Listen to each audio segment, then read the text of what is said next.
పెద్దలు దయాకర్రావు గారు, భాస్కర్ గారు, రాజయ్య గారు, నరేందర్ గారు, మిగతా మిత్రులు, సీనియర్ నాయకులు అందరు కూడా, ప్రెస్ మిత్రులందరూ కూడా నమస్కారం.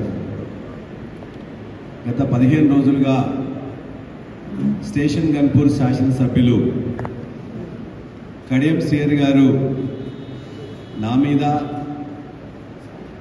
మన స్టేషన్ గన్పూర్ మాజీ శాసనసభ్యులు డాక్టర్ రాజయ్య గారి మీద, కేసీఆర్ గారి మీద, కేటీఆర్ గారి మీద, హరీష్ రావు గారి మీద, మొత్తం పార్టీ నాయకుల మీద కూడా ఇష్టం వచ్చినట్టు మాట్లాడుతూ, బూతులు మాట్లాడుతూ, ఆ బూతులను తట్టుకోలేక ఎవరన్నా కొద్దిమంది పార్టీ అభిమానులుగా లేకపోతే నాయకుల యొక్క వ్యక్తిగత అభిమానులు ఎవరైనా ఉన్నట్లయితే వారు ఏదన్నా పోస్టులు పెడితే తాను తిట్టడం మొదలు పెడతాడు, వాళ్ళు ఏదో పోస్టులు పెడితే వాళ్ళ మీద కేసులు పెడుతున్నారు. మా దగ్గర ఇప్పటికే ఒక 10-12 మంది మీద కేసులు పెట్టిండ్రు, కొంతమందిని జైలుకి పంపించిండ్రు, ఇంకొంతమందిని జైలుకి పంపిస్తా అని చెప్పేసి అలా హెచ్చరిస్తూ ఉన్నాడు. వారితో పాటు నన్ను కూడా హెచ్చరించాడు. నేను కూడా సమాధానం ఇంతకుముందే చెప్పినా, కానీ చెప్పిందే చరివిత చరణంగా మళ్ళా చెప్తున్నాడు. కాబట్టి ఉమ్మడి జిల్లాకు హెడ్ క్వార్టర్స్గా ఉన్న హన్మకొండలోనే ఆయన చేసిన భాగవతం అంతా కూడా చెప్తే బాగుంటుందనే ఉద్దేశంతో ఇక్కడ ఈ సమావేశం పెట్టడం జరిగింది. మా వినయన్న చెప్పినట్టు 25 సంవత్సరాల చరిత్రలో టీఆర్ఎస్, బీఆర్ఎస్ పార్టీలు ఏ విధంగా పెట్టినాయి అన్ని కూడా వివరించారు. దాన్ని మేము ఎట్లా చేస్తామనేది మరలా దేశం గర్వించే విధంగా, ప్రపంచం నివ్వరపడే విధంగా, తెలుగు జాతి ఆశ్చర్యంతో గమనించే విధంగా చేస్తాం. ఎవరెన్ని కూతలు కూసినా వాటికి సమాధానం మా సభ, మా కేసీఆర్ గారి ప్రసంగం. ఇవాళ మాట్లాడుతూ 4-5 అంశాలు మాట్లాడుతున్నా అని పచ్చి బూతులు ఎన్ని తిట్లు తిట్టిండో మొత్తం కూడా తను 73 సంవత్సరాలని చెప్తున్నాడు. అంత వయసున్నతను, ఈ రాష్ట్రంలో అత్యంత పెద్ద నేనే, అసలు వరంగల్లో నా అంత మునగాడు ఎవరు లేరు కాబట్టే నన్ను తిడుతుందని చెప్పేసి అని అతను ఇన్ని బూతులు మాట్లాడడం అనేది మరి ఎక్కడి నుంచి నేర్చుకున్నాడు? మన వరంగల్ సంస్కృతి అయితే కాదు. ఉమ్మడి వరంగల్ జిల్లాలో కొద్దిగంత సంస్కారయుతంగా, సభ్యతతో రాజకీయం చేస్తాం. ఇంత అసభ్యంగా బూతులు మాట్లాడే మొదటి రాజకీయ నాయకుడిని వరంగల్ జిల్లాలో దురదృష్టవశాత్తు చూస్తున్నాం. ఆయన మాట్లాడుతూ మొట్టమొదటి ఏం చెప్పాడు? పార్టీలు మారడం అనేది కేసీఆర్ గారు, టీఆర్ఎస్ పార్టీ ఇంతకుముందు చేసింది, నేను కూడా ఇప్పుడు చేస్తున్నా, వాళ్ళు చేస్తే తప్పు కాదు, నేను చేస్తే తప్ప అంటున్నాడు. మేము ఒకటే అడుగుతున్నాం, చట్టం ఏమి చెప్తున్నది?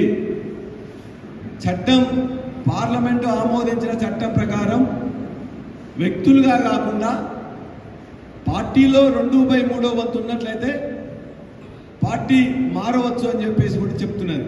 దాని ప్రకారమే కేసీఆర్ గారి గతంలో పార్టీలు మారిన వారిని ఆహ్వానించింది తప్ప ఎవరింటికి పోయి కండువాలు వేయలేదు, ఎవరు వస్తే కూడా వాళ్ళకి ఇష్టం వచ్చినట్టు కండువాలు వేయలే. మొదటిది. రెండోది, పార్టీ చట్టం, పార్టీలు మారడం గురించి చట్టం ఖచ్చితంగా చెప్తుంది పార్టీ మారవద్దు అని. మరి చట్టం నీకు తెలుసా లేదా?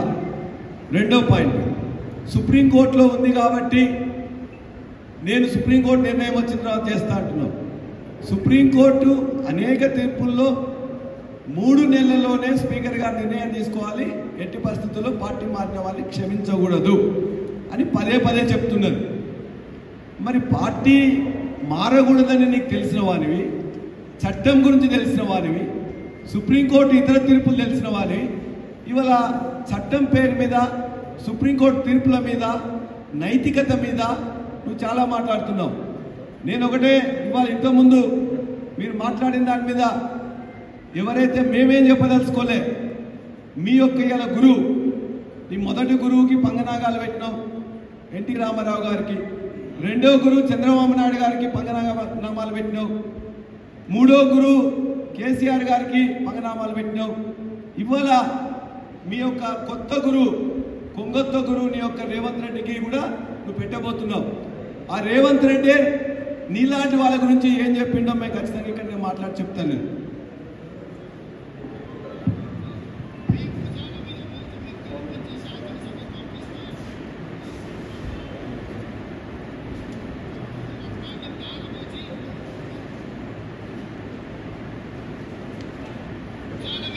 మీరు గెలిపించి శాసనసభ పంపిస్తే ఈ సన్నాసులు ప్రలోభాలకి లొంగిపోయి పార్టీలు ఫిరాయిస్తారు.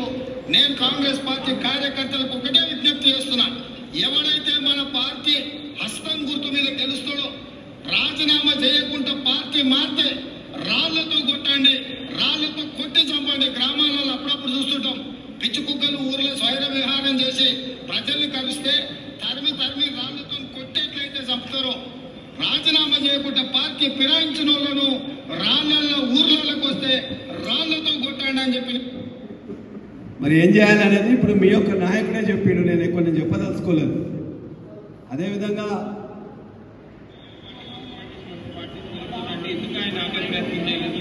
ఇప్పుడు 40 ఏళ్ళు అనుభవించి సిగ్గుండాలి ఈ వయసులో పార్టీ మారడానికి. సత్యముందర ఏం రోగం వచ్చింది ఆయనకు, ఏం తక్కువ చేసింది ఆయనకు, అన్ని ఇచ్చింది పార్టీ. సిగ్గుండదు. 40 ఏళ్ళు పార్టీ ఇప్పుడు 40 ఏళ్ళు అనుభవించి సిగ్గుండాలి ఈ వయసులో పార్టీ మారడానికి. సత్యముందర ఏం రోగం వచ్చింది ఆయనకు, ఏం తక్కువ చేసింది ఆయనకు, అన్ని ఇచ్చింది పార్టీ. సిగ్గుండదు.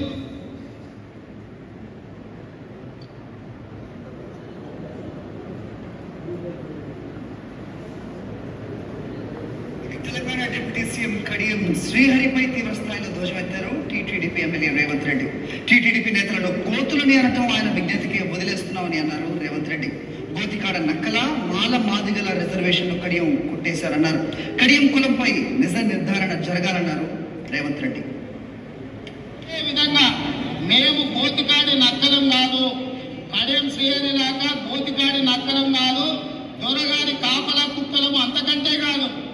ఈరోజు మాదిగ మాలల రిజర్వేషన్లను కొట్టేసి గోతికాడి నక్కలాగా వాళ్ళ నోటికాడి ముద్దలు కొట్టేసిన కడియం శ్రీహరి గారు కూడా ఈరోజు ఆలోచన చేసుకోవాలి. నిన్న మొన్నటి వరకు ఇదే తెలుగుదేశంలో నీకు రాజకీయ భిక్ష పెట్టింది పార్టీ. రాజకీయ భిక్ష పెట్టిన పార్టీని, నాయకుడిని, సహచర సభ్యుల్ని కోతులని సంబోధించడంలోనే నీకున్న జ్ఞానము, నీకున్న పరిజ్ఞానము, నీ ఆలోచన విధానం బయటపడుతుంది. ఎప్పటికైనా కడియం శ్రీహరి గారు, మీకు ఒక్కరికే మాటలు రావు.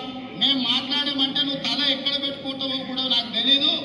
అదే విధంగా ఈరోజు నిజంగానే కడియం శ్రీహరి గారు మాదిగ సామాజిక వర్గాలకు సంబంధించిన వాడైతే శాసనసభలో ఒక నిజ నిర్ధారణ కమిటీ వేసి కమిటీ ముందల విచారణ జరిగి ఆయన శీలాన్ని ఆయన నిరూపించుకోవాల్సిన అవసరం ఉన్నది.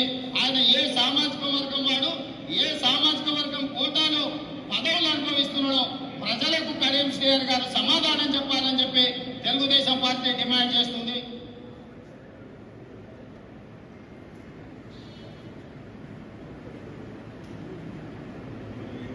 స్వార్థం కోసం పార్టీ మారిన వ్యక్తి ప్రజల అభివృద్ధి కోసం మారని చెప్పడం మానేయాలి.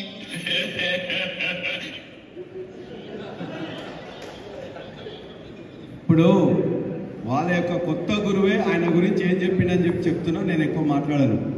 అందుకే చట్టం క్లియర్గా చెప్తుంది నువ్వు పార్టీ మారొద్దని. 2 సుప్రీంకోర్టు తీర్పులు ఉన్నాయి.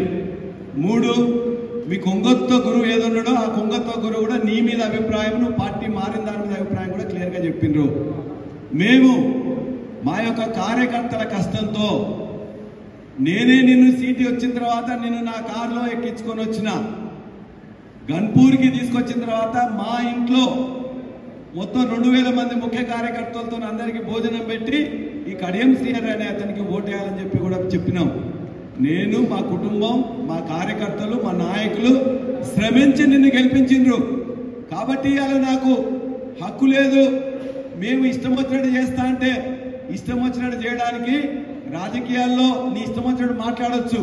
ఖచ్చితంగా రేపు పొద్దున నువ్వు ఎట్లుందంటే మాట్లాడేది నాలుకని ఇష్టం వచ్చినట్టు మరలేస్తున్నావు. ఆరిపోయే ముందు దీపం ఎక్కువ వెలుగుతుందట, ఆ చందంగా ఉన్నది. నువ్వు ఖచ్చితంగా రాజీనామా చేయనంత వరకు నీవు ఏ కూతలు కూసినా ఖచ్చితంగా మాకు హక్కు ఉన్నది, మాట్లాడతాం. నీకు చీము నెత్తురుంటే, నీకు సిగ్గు శరం ఉంటే, నీవు మేమిచ్చిన పదవి, మా స్టేషన్ గన్పూర్ నాయకులు కార్యకర్తల శ్రమతో మా ప్రజలు ఇచ్చిన పదవిని 2004 నుండి నిన్ను తిరస్కరించిండ్రు. 2004లో విజయరామారావు గారు గెలిచిండ్రు, 2009లో రాజయ్య గారు గెలిచిండ్రు, 2012లో రాజయ్య గారు గెలిచిండ్రు, 2014లో రాజా గారు గెలిచిండ్రు. గులాబీ కండువా అయినంత వరకు నేను తెలంగాణ మాట అన్నంత వరకు నేను మొత్తం కూడా చిత్తుగా ఓడించిండ్రు. ఇవాళ మళ్ళీ గులాబీ కండువా వేసి మేము గెలిపిస్తే గెలిచినావు. కాబట్టి నువ్వు ఖచ్చితంగా సిగ్గు శరం ఉంటే, చీము నెత్తురుంటే రాజీనామా చేసి మళ్ళీ పోటీ చేసి గెలువు. అప్పుడు మాట్లాడుకుంటుంటాం. అప్పటిదాకా ఖచ్చితంగా బరాబరుగా మాట్లాడతామని చెప్పి తెలియజేస్తున్నాం. ఇంకోటి మాట మాట్లాడతాడు, దేవాదుల సృష్టికర్త నేను. దేవాదుల సృష్టికర్త. దేవాదులకు నువ్వేం చేసినావయ్యా?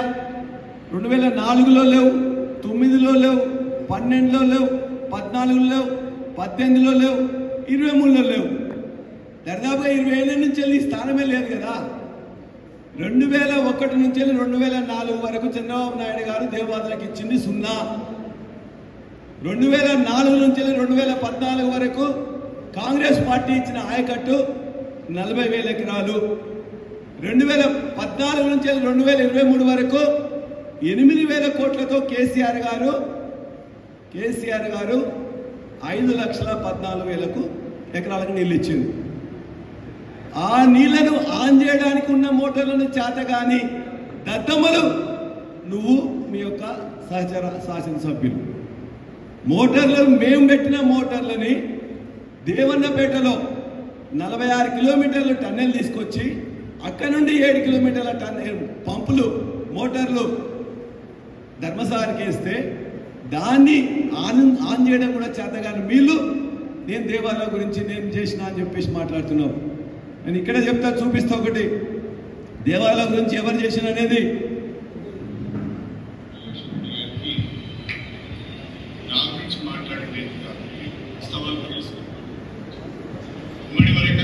నేనేం చేశాను, మీ వలన ఏం జరిగింది అనే చర్చకు నువ్వు వస్తే మాట్లాడడానికి సిద్ధంగా ఉన్నాను. స్టేషన్ గడుపు నేనేం చేశాను, నువ్వేం చేశావు, రాజా ఏం చేశాడు మాట్లాడడానికి కూడా తీసుకున్నాను. కనీసం మరి ప్రజలు నమ్ముతారా, ప్రజలు ఏమనుకుంటారు, నవ్వుకోరా అనే ఆలోచన కూడా లేదు. మా ఎమ్మెల్సీ ఈరోజు ఈ కార్యక్రమానికి సూత్రధారి తలరాజేశ్వరుడు గారు తెలంగాణ వచ్చిన తర్వాతనే గౌరవ ముఖ్యమంత్రి కేసీఆర్ గారు ఈ దేవాదుల ప్రాజెక్టును త్వరితగతిన పూర్తి చేయాలని ఆలోచించి 8,000 కోట్ల రూపాయలు ఇప్పటివరకు ఖర్చు పెట్టారు. ఇంకొక 1,000 కోట్ల రూపాయలు ఖర్చు పెడితే దేవాదుల మొదటి దశ, 2వ దశ, 3వ దశ పూర్తి కాబోతున్నాయని చెప్పి మీ అందరికీ సవినీయంగా తెలియజేసుకుంటున్నారు. సాగునీరు అందించాలని ప్రతిపాదించాము. కానీ ఆ గౌరాయపల్లి రిజర్వాయర్ పూర్తి కాలేదు, వరదగాలం పూర్తి కాలేదు, ఈ ప్రాంతానికి సాగునీరు రాలేదు. అందుకనే నేను పల్లరాజు రెడ్డి గారు, రాజయ్య గారు ముగ్గురు కూడా అనేక పర్యాయాలు ముఖ్యమంత్రి గారి దృష్టికి తీసుకువచ్చి మనల్ని గాంధీ దగ్గర ఒక లిఫ్ట్ కనుక పెట్టినట్లయితే ఈ ప్రాంతాలకు సాగునీరు వస్తుందని ఆలోచన చేసి వారి దృష్టికి తీసుకువెళ్తే వారు పెద్ద హృదయంతో సమ్మతించి వెంటనే 104 కోట్ల రూపాయలు మంజూరు ఇచ్చారని చెప్పి కూడా ఈ సందర్భంగా నేను సవినీయంగా తెలియజేసుకుంటున్నాను. ఇది దేవాలయం గురించి ఎవరు చేసిండ్రు? దేవాలయం గురించి మొదటి ఫేజ్లో 2001 నుండి 4 వరకు పని జరగలేదు. 4 నుంచి 14 వరకు ఇచ్చిన 40,000 ఎకరాలు అయితే 5,13,000 ఎకరాలకు డబ్బులు ఇచ్చింది, పని చేపించింది, నీళ్లు ఇచ్చింది, పంటలు పండించింది, పంటలు కొన్నది కేసీఆర్ గారు. మరి ఆ మాత్రం జ్ఞానం లేకుండా వీళ్ళకెవరికి లేదంట. ఈయనకు తలా తెలియదు, తోకా తెలియదు దేవాలయం గురించి. దేవాలయంలో ధర్మసాగర్ నుంచి వెళ్ళి పైకి నీళ్లు పోతుంటే ఒక పాయింట్ ఇప్పియలే. 2014లో తెలంగాణ వచ్చిన తర్వాత జానకిపురం కానీ, కృష్ణాదిగూడెం కానీ, మల్కాపూర్ కానీ వాటన్నిట్లలో ఓటీలు పెట్టించింది నేను. ఆ తర్వాత మొన్న 104 కోట్లతో ఇప్పుడే చెప్పింది కదా, 104 కోట్లతో ఎత్తైన ప్రాంతాలకి నష్కెల్ దగ్గర ఒక లిఫ్ట్, గండిరామరం దగ్గర 2వ లిఫ్ట్, పీసర దగ్గర 3వ లిఫ్ట్. ఈ 3 లిఫ్ట్లు 104 కోట్లు తెస్తే నేను కూడా 800 కోట్లలో 100 కోట్లను పని నేను చేసిన అని చెప్పేసి సిగ్గు శరం లేకుండా చెప్పుకుంటా ఉన్నాడు. దేవాలయాలను పూర్తి చేసింది, దేవాలయాలకు కొత్తగా సమ్మక్క సాగర్ కట్టింది. ఆ తర్వాత 46 కిలోమీటర్ల టన్నెల్ని రామప్ప దగ్గర నుంచి దేవన్నపేటకి తవ్వించింది. దేవన్నపేట నుంచి వెళ్ళి ధర్మసాగర్కి పైప్ లైన్ వేసింది. ఇక్కడున్న నవాబ్పేటకు మొత్తం కూడా లైన్స్ ఇచ్చి 7 రిజర్వాయర్లను స్టేషన్ కన్పూర్లో కట్టించింది కూడా కేసీఆర్ గారి నాయకత్వంలో ఉన్న ప్రభుత్వాలు, 2 ప్రభుత్వాలు తప్ప మరొకటి కాదు. నువ్వు పదే పదే అబద్ధాలు మాట్లాడడం మానుకో. దేవాదులా నువ్వే నీ మాటలోనే చెప్పావు 8,000 కోట్లు ఇచ్చిందని. మరి నోరా తాటి మట్ట ఇవాళ మళ్ళీ ఇష్టం వచ్చినట్టు మాట్లాడడానికి. అంతేకాదు స్టేషన్ కన్పూర్కి 800 కోట్ల పనులు చేస్తే మాకేదో ఈర్ష్యాసూయ అంట. 20 ఏళ్ళ నుంచి నీ మొహమే చూపియలే. డిప్యూటీ ముఖ్యమంత్రి ఉంటే కూడా కాన్స్టిట్యున్సీకి రాలే. డిగ్రీ కాలేజ్ రాకపోతే డిగ్రీ కాలేజ్ తీసుకొచ్చిన ఆర్డర్ నడుస్తూ ఉన్నది 1 year బ్యాక్ నుంచి. 100 పడకల ఆసుపత్రి వస్తే హరీష్ గారి దగ్గరికి వచ్చేసి దాన్ని ఇనాగ్రేషన్ చేయలే. జీవో కావాలన్నా ఇవో జీవో, దానికి సంబంధించిన 100 bedded GO, 100 bedded GO, 104 kilometers 104. అది ఏ డెవలప్మెంట్ వర్క్ కావాలన్నా జీవోలు అందిస్తూ నువ్వేదో ఉట్టి కాలువలు. 800 కోట్లలో 8 పైసలు కూడా నువ్వు పని చేయించే శక్తి నీకు లేదు. మాటలు తప్ప నువ్వు పని చేయలేవు. అవన్నీ కూడా ఉట్టి మాటలు తప్ప గట్టి మాటలు కాదు. ఖచ్చితంగా ఛాలెంజ్ చేసి చెప్తున్నాం. ఇంకా మాట్లాడుతున్నాడు, ఒక దిక్కున దేవాలయం మాట్లాడుతున్నాడు, ఇంకో దిక్కున ఇదికేమి భూములు లేమంట. ఆ భూములన్నిట్లలో కూడా పల్లరాజేశ్వరుడు చూపించినట్లయితే మొత్తం కూడా నేను మొత్తం రాజీనామా చేస్తా అని చెప్తున్నాడు. నేను ఛాలెంజ్ చేసి చెప్తున్నా, నీకున్న భూములు నీ పేరు మీద లేవు. నీ ఆంధ్ర అల్లుడు మరియు ఇతర బినామీలు కలిసి నువ్వు రాంపూర్ దగ్గరనే పెట్రోల్ పంప్ పెట్టుకోలేదా? దాని పక్కనే శ్రీధర ఏదో పెట్టేసి శిఖర చెప్పేసి ఆర్ఎంసీ ప్లాంట్ పెట్టినావు కదా. దేవునూరులో 21 ఎకరాలు కొనుక్కున్నావు కదా. కొనుక్కో, ఎవడొద్దన్నాడు? నీవు అక్కడ ఉన్న ఫోటోలు కూడా నేను చూపిస్తే, ఇప్పుడు నీవు అక్కడ పోయి జీతం పెట్టుకొని ఆడ వ్యవసాయం చేయించిన ఫోటోలు కూడా నేను చూపిస్తా. అంతేకాదు ఇది దేవునూరులో, పక్కనే ముప్పారంలో కూడా ఖచ్చితంగా 25 ఎకరాలు ఈ మధ్య కాలంలో 1.5-2 నెలల కింద మళ్ళా బినామీ మీద కొన్నావు. నీ యొక్క ఆంధ్ర అల్లుడు ఇక్కడున్న నాయకులతో కలిసి రఘునాథపల్లి మేకలగట్టులో కూడా ఇలా 25 ఎకరాలు ఆక్యుపై చేయబోతున్నాడు. జఫర్గఢ్లో 100 ఎకరాలు ఆక్యుపై చేయబోతా ఉన్నాడు. వెంచర్ల పేరు మీద ఉన్న దాంట్లో కొంత చేయబోతున్నాడు. రఘునాథపల్లి మండలంలో పక్కనే అక్కడ కూడా ఇంకో దగ్గర చేస్తున్నాడు. ఇవాళ రెవెన్యూ అధికారులతో పోలీస్ అధికారులతో కుమ్మక్కైన నీ యొక్క అల్లుడు మొత్తం కూడా ఇలా స్టేషన్ కన్పూర్లో భూములకు చెరబట్టిండ్రు. నీ పేరు మీద లేదు, నీ పేరు మీద లేదు. కానీ ఖచ్చితంగా నీ ఆంధ్ర అల్లుడు ఇతరుల పేర్ల మీద పెడుతూ, నీకు కాదన్నట్లయితే నువ్వెందుకు దేవునూరులో వ్యవసాయం చేపిస్తావు? ఇవాళ ఏదో అటవీ భూములకు పక్కన ల్యాండ్స్ ఉన్న రైతుల పేరు మీద, రైతులకు నిజంగానే పట్టా భూములు ఉంటే వాళ్ళకి వస్తాయి. నువ్వే చెప్పినావు కదా 50-60 సంవత్సరాల నుంచి వెళ్ళి ఆ పట్టా భూములు అట్లానే ఉన్నాయి అని. నువ్వు 50-60 సంవత్సరాల నుంచి నువ్వేం చేసినావు? ఎందుకు మాట్లాడలే? 4 సార్లు మంత్రులు ఉన్నావు కదా. మరి అదే రైతులకు ఇంతకుముందు రిప్రజెంట్ చేసినావు కదా. ఎందుకు ఇవాళ మాట్లాడుతున్నావు? ఇంతకుముందు ఎందుకు మాట్లాడలే? 50-60 సంవత్సరాలు ఉన్న సమస్యని ఈ యొక్క నెల 2 నెలల నుంచి వెళ్ళి కలెక్టర్ని బెదిరించి మిగతా వాళ్ళని బెదిరించేసి ఇమ్మీడియట్గా చేస్తున్నావు కదా. ఎందుకు ఇంతకుముందు చేయలే? అంటే నీ యొక్క స్వార్థం కోసం అక్కడే పక్కన ల్యాండ్స్ కొనుక్కొని వాళ్ళకి ఎగనామం పెట్టాలని. నిజమైన రైతులు ఉంటే రైతుల కోసం మేము కూడా కొట్లాడతాం, నువ్వు కొట్లాడటం కాదు. కాబట్టి ఖచ్చితంగా నీ యొక్క బొంకుడు మాటలు నీ ఇష్టం వచ్చినట్టు మాట్లాడితే చెల్లదు. వెనకటేదో మాట్లాడినావు కదా, నేను మాట్లాడితే ఎవడు భయపడడు. ఖచ్చితంగా నీ అన్నింటినీ కూడా మొత్తం పాలకు పాలు నీళ్ళకి నీళ్లు తేలుస్తాం. నీ యొక్క అక్రమాలు, ఇతరులను బెదిరించుడు, ఇష్టం వచ్చినట్టు కేసులు పెట్టుడు. ఈయన మాట్లాడుతున్నాడు పల్లరాజేశ్వరుడు బంధువు ఎవరో అందులో మాట్లాడుతూ ఇష్టం వచ్చినట్టు పెట్టిందని. ఇష్టం వచ్చినట్టు ఎవరిని మేము ఎంకరేజ్ చేయం. సంస్కారయుతమైన సభ్యతాకు పూరితమైన రాజకీయాలు చేస్తాం. ఎవరిని తిట్టడం కూడా మేము ఖచ్చితంగా ఖండిస్తాం. ఎవరన్నా ఏ విధంగా చేసినట్లయితే వాళ్ళకు కూడా ఖచ్చితంగా తప్పని చేసి చెప్తాం. నీలాగా ఇష్టం వచ్చినట్టు నోరు వారేసుకోం. ఇవాళ కూడా మాట్లాడినావు, నా పక్కన ఈయన బొచ్చు కుక్క, పక్కన పిచ్చి కుక్కలు చేరిందని చెప్పేసి. నేను పిచ్చి కుక్కనో నేను ఎవరన్నారో ఇప్పుడు రేవంత్ రెడ్డి చూసినావు. నక్కలెవరు, కుక్కలెవరు, ఎలుగుబంట్లు ఎవరు, మిగతా ఎవరని చెప్పి నేనేమి అనను. నిన్ను ఇతర నీ యొక్క ఇలా గురువు ఏమనడో మీరు చూసుకున్నారు. కాబట్టి నీలాగా అసభ్యంగా మాట్లాడి నీ స్థాయికి అంటే నీ యొక్క అసభ్యకరమైన స్థాయికి నేను దిగజారను. నువ్వు చెప్పుకుంటున్నావు కదా నేను టాలెస్ట్ లీడర్ అని. నీలాగా ఎన్టీ రామారావుని మోసం చేయలే, చంద్రబాబు నాయుడు మోసం చేయలే, కేసీఆర్ గారిని మోసం చేయలే. ఇలా ఈయన కూడా నువ్వు మోసం చేస్తావు తప్ప మరొకటి కాదు. బట్ అందులోనే నువ్వు టాలెస్ట్ లీడరు. అదేవిధంగా ఇంకొన్ని విషయాలు మాట్లాడుతూ చెప్పాడు. పల్లారాజేశ్వర రెడ్డికి యూనివర్సిటీ వచ్చింది. నేను 2014 కంటే ముందే 6 జాగాలలో నల్లగొండలో, రంగారెడ్డిలో, మేడ్చల్లో, హైదరాబాద్లో 6 పెద్ద ఇంజనీరింగ్ కాలేజీలు, 2000 మంది ఉద్యోగస్తులు, 20,000 మంది ఉన్నారు. నీకేమున్నారు? ఇవాళ ఎక్కడి నుంచి వచ్చినాయి? ఇవాళ హన్మకొండలో అత్యంత పెద్ద ఇల్లు కట్టుకున్నావు, ఎక్కడి నుంచి వచ్చింది? హన్మకొండలో అత్యంత పెద్ద ఇల్లు నీదే. ఇక్కడ ఎవరు కట్టించారో తెలీదా? నీ కాంట్రాక్ట్లు ఇప్పుడు అన్ని నువ్వే చేస్తున్నావు. నీకు వచ్చిన వర్క్స్ కూడా మీ అల్లుడే చేస్తున్నాడు. అదేవిధంగా 3 ఇండ్లు హైదరాబాద్లో కట్టినావు, ఎక్కడి నుంచి వచ్చినాయి? 3 ఇండ్లు అమెరికాలో కట్టినావు, ఎక్కడి నుంచి వచ్చినాయి? అంటే పిల్లి కళ్ళు మూసుకొని పాలు తాగుతుంటే నేను ఏదన్నా మాట్లాడచ్చు అని చెప్పేసి అనుకుంటున్నావు. నీ అంత భాగవతం అంతా మెల్లగా బయట పెడతాం. దేరుగునూరి రైతులను అడగండి, నీకు భూమి ఉన్నదా లేదా? అదేవిధంగా నిన్న మొన్న నువ్వు కొన్న 36 భూములు నీకు భూమి ఉన్నదా లేదా చెప్తారు. దానికి ఏదో లింకు చేసి నాకు ఒకటి ఉందని బరాబరిగా నీకు భూమి ఉన్నది, నీ బినామీల పేరు మీద ఉన్నది, నువ్వు వ్యవసాయం చేపించినావు, నీకు కావాల్సిన అన్ని ఫోటోలు కూడా మేము బయట పెడతాం. అంతేకాదు ఇంకోటి అంటాడు ఈయన, నేను టూరిస్ట్ అంట, నియోజకవర్గంలో నేను టూరిస్ట్ అంట.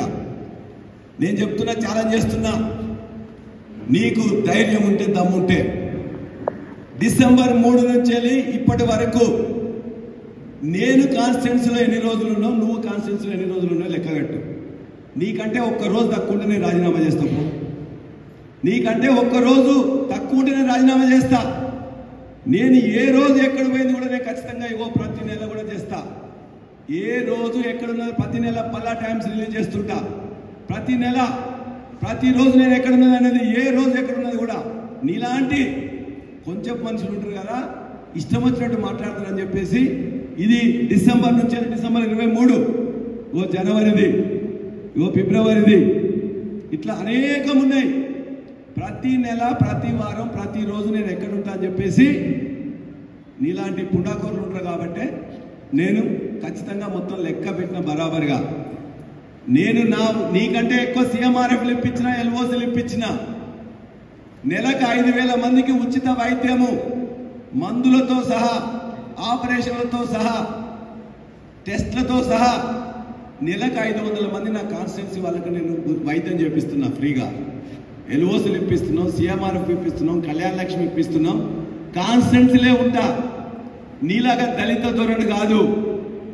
మా ఇంట్లో ఎవరు వచ్చినంత ఛాయ్ తాగుతారు, ఉన్నదో లేదో మాతో కలిసి తింటారు. ఎవరన్నా ఒక కార్యకర్తకి ఎప్పుడన్నా పైకి రానిచ్చినవా? ఎప్పుడన్నా ఇంత ఛాయ్ పోసినవా? ఎప్పుడన్నా ఇంత భోజనం పెట్టించినవా? నీది అది. నా దగ్గర ఏముందో వచ్చి చూసుకో. ప్రెస్ మిత్రులందరికీ ముందు నేను చెప్తున్నా, నాది నీది ఇద్దరిని కూడా ఒక జర్నలిస్టుల మిత్రులతోనే ఒక సంఘమే. నేను నీకంటే ఒక్కరోజు కాన్స్టిట్యున్సీలో తక్కువ ఉన్నా, నీకంటే ఒక్కటన్నా నేను సీఎంఆర్ఎఫ్లో ఎల్ఓసీలు ఎక్కువ ఇప్పించినా, నీకంటే తక్కువ నేను ఎందులోనే ఏదైనా ఇప్పిస్తే నేను ఛాలెంజ్ చేస్తున్నా, నేను రాజీనామా చేస్తా. నీకు దమ్ము ధైర్యం ఉంటే కాన్స్టిట్యూట్ చేయి, నేను సహకరిస్తా. అంతే తప్ప నువ్వేదో 800 కోట్లు తెస్తే, నువ్వు 800 కోట్లు కాదు, ఎమ్మెల్సీ ఉండానే స్టేషన్ గన్పూర్కి నీళ్లు తీసుకొచ్చినావు, రాజన్నతో కలిసి ఎక్కడ ఏ పని అంటే కూడా పని చేసినావు. చివరిగా నీలాగా ఇష్టం వచ్చినట్టు నోరు నేను మారేసుకోను, జాగ్రత్త. కానీ ఒకటే మాట, మేము టిఆర్ఎస్ కండవాతో నిన్ను బీఫామ్ ఇచ్చి గెలిపించినాం. నీలాగా నేను ఒకవేళ ఈయన స్టేషన్ గన్పూర్లో పెద్ద నాయకుడు, ఈయనకి ఎన్నోట్లు వచ్చినాయి అని అంటుండు. మరి మీ రేవంత్ రెడ్డి గారు మహబూబ్ నగర్ ఎంపీగా గెలిచిండ్రా? తన యొక్క మల్కాజ్గిరి ఎంపీగా గెలిచిండ్రా? మరి నేను అంత పెద్ద నాయకునే కాదే, నన్ను తీసుకుని ఎందుకు గన్పూర్కి వచ్చినావు? అంత పెద్ద నాయకునే కాదు, స్టేషన్ గన్పూర్ నియోజకవర్గ మీటింగ్ సోడ్చిపల్లి ఎందుకు పెట్టించినావు? నీకు బీఫామ్ నీ బిడ్డకు డిసైడ్ అయిన తర్వాత హరీష్ రావు గారితో, కేటీఆర్ గారితో, కేసీఆర్ గారితో మీటింగ్ పెట్టి నన్ను ఖచ్చితంగా పల్లారాజేశ్వర రెడ్డిని స్టేషన్ గన్పూర్ ఇన్ఛార్జ్ చేయమని ఎందుకు అడిగినావు? పెద్ద నాయకునే కాదా, ఎందుకు అడిగినావు? వాస్తవం కాదా? జిల్లా నాయకులందరూ ముందే అడిగింది కదా, నాకు సంబంధమే లేదు, నాకు పెద్ద నాయకుని కాదు, నువ్వు పెద్దోని, ఎందుకు అడిగినావు మరి? కాబట్టి నువ్వు ఏది మాట్లాడితే అది చెల్లదు. ముందు రాజీనామా చేయి. ఆ తర్వాత రాజీనామా చేసిన తర్వాత నీ భూముల లెక్కలేంది, నీ అక్రమ సంపాదన ఏంది? నేను సంపాదించిందంటున్న 2014 కంటే ముందే, రాజకీయాలకు వచ్చే ముందే 2000 మంది ఉద్యోగస్తులతో 20 మంది విద్యార్థులతో ఆనాడే వెలుగొందిన. ఇవాళ ఈ చిన్న చిన్న కాదు, ఒక్కోటి పర్మిషన్లు ఎవరిస్తారు? యూజీసీ ఇస్తుంది, పీసీఐ ఇస్తుంది, ఏఐసిడి ఇస్తుంది, ఎన్ఎంసీ ఇస్తుంది, ఎంసీఐ ఇస్తుంది. ఇంత జ్ఞానం లేదా? జ్ఞానం లేదా? నీకు ఎవరు పర్మిషన్లు ఇస్తారని? స్టేట్ గవర్నమెంట్ ఏమిస్తే ఒక ఎన్ఓసి ఇస్తుంది, లేకపోతే లేదు. కాబట్టి పిచ్చిగా మాట్లాడి రెచ్చగొడదామని చూసుకుంటే నిన్ను ఓడించడంలో మరలా స్టేషన్ గన్పూర్లో ప్రతి గ్రామాన తిరుగుతాం. నిన్ను రాజకీయంగా పొందబెట్టడం గ్యారెంటీ అని తెలియజేస్తున్నాం. నువ్వు అన్నావు చీము నెత్తురుందని 10 సార్లు అన్నావు, మళ్ళీ చివరికి అదే మాట చెప్తున్నా. నీకు చీము నెత్తురుంటే, సిగ్గు శరం ఉంటే, మేము గెలిపించిన గులాబీ జెండా మీద నువ్వు గెలిచినావు కాబట్టి రాజీనామా చేయి, ఉప ఎన్నికకు పో. నువ్వు గెలిస్తే అప్పుడు నీ మీద మాట్లాడుకుంటాం. అప్పటి వరకు బరాబర్గా మాట్లాడే హక్కు మాకున్నది. మాట్లాడుతూనే ఉంటాం. నీ అక్రమాలను ఎదుర్కొంటూనే ఉంటాం.